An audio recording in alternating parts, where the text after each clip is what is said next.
दोस्तों, पिछली बार हमने देखा था एक लड़का आर्यन कपूर डाउ हिल गया था। डेथ रोड पर उसे एक साया दिखा था, खाकी वर्दी में। सिर नहीं था उसका। चल रहा था, पर कहां जा रहा था ये कोई नहीं जानता था। विक्टोरिया बॉयज स्कूल के अंदर ब्लैक बोर्ड पर लिखा था, जाओ यहां से। और स्कूल की सारी लाइटें एक साथ जल उठी थीं बंद पड़े स्कूल में। आर्यन भागा था, पर वो कहानी अधूरी थी। डाउहिल ने उसे जाने नहीं दिया। दोस्तों, आज जो सच सामने आएगा। भागते भागते आर्यन एक पुराने स्टोर रूम तक आ पहुंचा। स्टोर रूम का दरवाजा थोड़ा सा खुला हुआ था। आर्यन अंदर जाता है। चारों तरफ टूटी हुई बेंचें, पुरानी फाइलें और मकड़ी के जाले थे। आर्यन कैमरे की तरफ देखता है और कहता है, दोस्तों, मैं इस वक्त स्कूल के अंदर एक पुराने स्टोर रूम में छुपा हुआ हूं। बाहर कॉरिडोर में कोई है।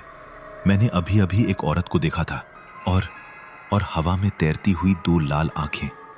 मुझे नहीं पता मैं यहां से सुबह जिंदा बाहर निकल पाऊंगा या नहीं, लेकिन अगर ये मेरा आखिरी वीडियो है तो इसे शेयर जरूर करना। तभी स्टोर रूम के एक सुदूर कोने से एक भारी आवाज आई, जैसे कोई भारी चीज जमीन पर गिर गई हो। आर्यन की रीढ़ की हड्डी में डर की एक ठंडी लहर दौड़ गई। आर्यन धीरे धीरे डरते हुए उस कोने की तरफ बढ़ा। वहां जमीन पर धूल से पूरी तरह ढकी हुई एक पुरानी डायरी पड़ी थी। आर्यन ने उसे उठाया, धूल हटाई। कवर पर लिखा था, Avtar Singh, security guard, Victoria boys school.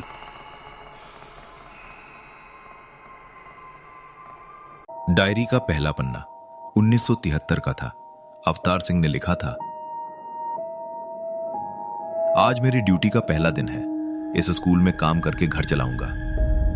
मेरी पत्नी कमला खुश है। हम दोनों यहां खुश रहेंगे। आर्यन के हाथ कांप रहे थे। वो पन्ने पलटता रहा। डायरी में अवतार सिंह की जिंदगी थी, उसकी ड्यूटी, उसकी थकान, उसकी छोटी छोटी खुशियां।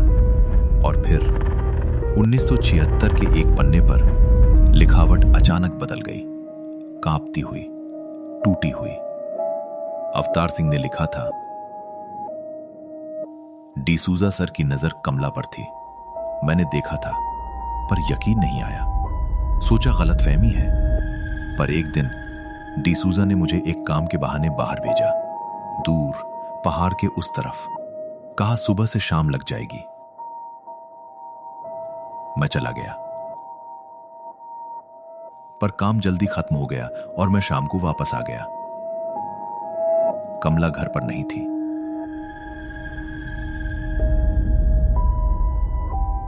स्कूल के किसी आदमी ने कहा, डिसूजा सर ने उसे किसी काम के लिए बुलाया था। और फिर कमला वापस नहीं आई। अवतार सिंह ने लिखा था, मैं हफ्तों उसे ढूंढता रहा। पुलिस के पास गया, पर डिसूजा ने कहा कि वो कभी आई ही नहीं। कोई गवाह नहीं था, कोई सबूत नहीं था। मैंने हार नहीं मानी। मैं हर रोज, हर रात स्कूल के चप्पे चप्पे की छानबीन करता रहा। और आखिरकार घटना के ठीक 10 दिन बाद स्कूल के पिछले हिस्से में एक झाड़ी के पास मुझे कमला की चूड़ी मिली और उसकी अंगूठी, वही अंगूठी जो मैंने उसे शादी में पहनाई थी, मिट्टी में आधी दबी हुई। अवतार सिंह ने लिखा था, मैं सब समझ गया था, पर मेरे पास कोई सबूत नहीं था। मैं डिसूजा के पीछे लग गया, हर कदम पर नजर रखने लगा। धीरे धीरे सच सामने आने लगा और जो कुछ भी मुझे पता चलता गया, मैं वो सब इस डायरी में लिखता रहा। एक एक बात, एक एक दिन। दोस्तों, डायरी के आखिरी पन्ने पर लिखावट अचानक खत्म हो जाती है। बीच वाक्य में जैसे लिखते लिखते कुछ हो गया हो। डायरी में आगे कोई पन्ना नहीं है। अवतार सिंह के साथ क्या हुआ ये नहीं लिखा। दोस्तों, मुझे नहीं पता आगे क्या हुआ। आर्यन ने ऊपर देखा और वो जम गया। ब्लैक बोर्ड पर खुद ब खुद हिंदी में अक्षर उभर रहे थे। कोई हाथ नहीं था, कोई इंसान नहीं था, पर चौक चल रही थी और शब्द बन रहे थे। मैं उस दिन डिसूजा के पास गया। मैंने उससे पूछा, कमला कहां है? उसने पहले मुकरने की कोशिश की, पर जब मैंने चूड़ी और अंगूठी दिखाई, वो कांप गया। उसने कहा, ठीक है, मैं बताता हूं, आओ मेरे साथ। और वो मुझे स्कूल के पिछले हिस्से में ले गया, एक पुराने पेड़ के पीछे। उसने कहा, यहां है कमला, मैंने उसे यहां दफनाया है। कमला पर मेरी नजर बहुत दिनों से थी।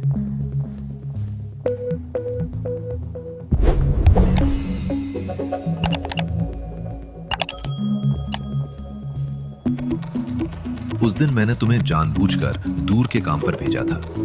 फिर मैंने कमला को यह कहकर स्कूल बुलाया कि तुम्हारी तबीयत खराब हो गई। मैंने उसके साथ जबरदस्ती की। उसके बाद मैंने उसे घर जाने के लिए कहा, लेकिन वो सब कुछ पुलिस को बताने की बात कहकर मुझे धमकाने लगी। मैं डर गया और मैंने उसकी हत्या कर दी। फिर उसकी लाश को स्कूल के पीछे यहीं इस जमीन के नीचे दफना दिया। मुझे माफ कर दो, मुझसे बहुत बड़ी गलती हो गई है। आर्यन की आंखों से आंसू आ गए। ब्लैक बोर्ड पर लिखाई रुकी नहीं। मैं वहां गया, मैंने खोदना शुरू किया अपने हाथों से अपनी कमला को निकालने के लिए। और तभी पीछे से डिसूजा ने घास काटने का औजार उठाया। मुझे पता भी नहीं चला। एक बार और सब अंधेरा हो गया। हम दोनों वही हैं, साथ साथ 50 साल से। डिसूजा आज भी कर्सियांग में है। जब तक वो आजाद है, हमें मुक्ति नहीं मिलेगी। पुलिस आई, डायरी देखी। इंस्पेक्टर ने पहले यकीन नहीं किया, पर डायरी में लिखी तारीखें, नाम और जगहें इतनी साफ थीं कि उन्हें नकारना मुश्किल था। इंस्पेक्टर ने कहा, आर्यन, यहां कहीं भी यह नहीं लिखा है कि डिसूजा ने कमला और अवतार सिंह की हत्या की थी। आर्यन को पता था कि इंस्पेक्टर ब्लैकबोर्ड पर लिखे शब्दों पर यकीन नहीं करेंगे। आर्यन ने कहा, सर, इसमें लिखा है कि अंगूठी जमीन के नीचे दबी हुई मिली थी। हो सकता है उसी जमीन के नीचे कुछ और भी हो। 50 साल से यह मामला अनसुलझा है। आज जब एक उम्मीद की किरण दिखाई दी है, तो हमें वहां खुदाई करनी चाहिए। इंस्पेक्टर ने कुछ पल सोचा और फिर कहा, ठीक है, खोदते हैं। स्कूल के पिछले हिस्से में जमीन की खुदाई का काम शुरू हुआ। स्कूल का चौकीदार वहीं खड़ा था। उसके चेहरे पर गहरा दुख और उदासी साफ दिखाई दे रही थी। 1 घंटा बीत गया, 2 घंटे बीत गए और फिर तीसरे घंटे में जमीन के नीचे कुछ मिला।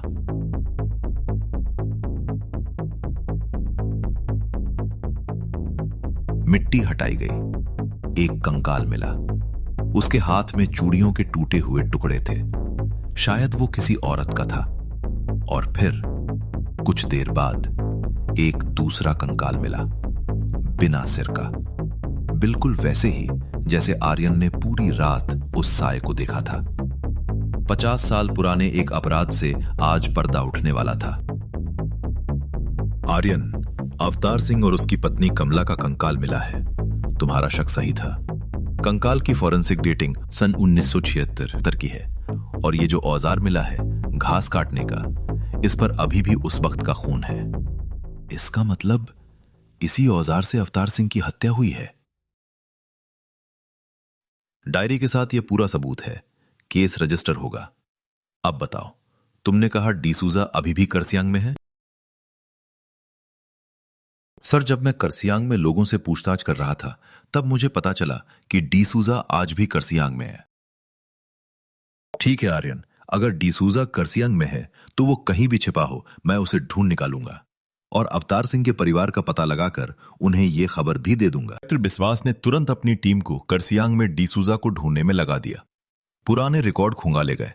एफ डिसूजा, जिसे सन 1976 में मरा हुआ बताया गया था, उसके फर्जी मृत्यु प्रमाण पत्र के पीछे का सच सामने आया और कर्सियांग के एक पुराने मोहल्ले में एक बूढ़ा आदमी मिला। नाम जॉन, पर असली नाम फ्रांसिस डिसूजा। उसकी आंखों में था, चेहरे पर 50 साल पुराने राज का बोझ साफ दिखाई दे रहा था। 50 साल, 2 जिंदगियां और एक शैतान जो सोचता था कि सच कभी नहीं निकलेगा। पर डाउहिल में सच हमेशा निकलता है, देर से, पर निकलता जरूर है। सुबह हो चुकी थी। डिसूजा गिरफ्त में था।